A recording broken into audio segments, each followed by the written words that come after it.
Alors nous sommes aujourd'hui avec Francis Cazot, instructeur de l'école de pilotage paramoteur à la Ferté-Gaucher. Alors Francis, qu'est-ce que vous êtes en train de faire en ce moment là? Donc là je suis en train de préparer le biplace Oui. pour pouvoir emmener un passager en paramoteur. Donc le pilote est derrière et le passager est devant et il a toute la vision du paysage. Alors le parapente et le paramoteur sont similaires, c'est-à-dire qu'on utilise les mêmes voiles. L'inconvénient du parapente, c'est qu'il faut une montagne ou un treuil pour pouvoir décoller.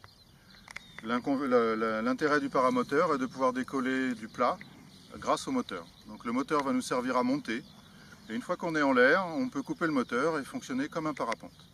On joue avec l'air chaud, les courants ascendants, avec les thermiques, ce qu'on appelle, et on est en mode parapente, bien qu'on soit un petit peu plus lourd quand on est avec un chariot comme celui-ci. On peut pratiquer de deux façons, c'est-à-dire avec le moteur sur le dos comme un sac à dos et l'hélice dans le dos, ou en chariot comme celui-ci, qui permet de décoller sans effort. En décollage à pied, ce qu'on appelle avec le matériel dans le dos, on doit courir pendant 20 mètres avant de pouvoir décoller.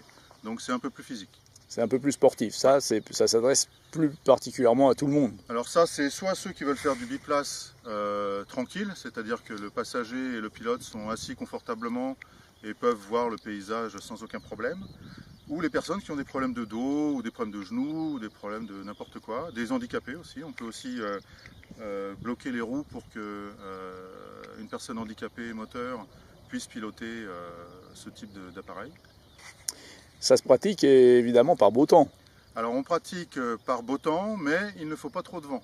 C'est-à-dire qu'au-delà de 20 km/h de vent, ça devient compliqué puisqu'on a les voiles qui volent à 40 km/h, 45 km/h. Donc quand on est face au vent, on commence à descendre à des vitesses qui sont à 10 km/h, donc on n'avance vraiment pas vite. La plage de vent intéressante, c'est de 0 à 15 km/h. Et au-delà, il faut être vraiment un pilote confirmé et avoir une voile vraiment performante.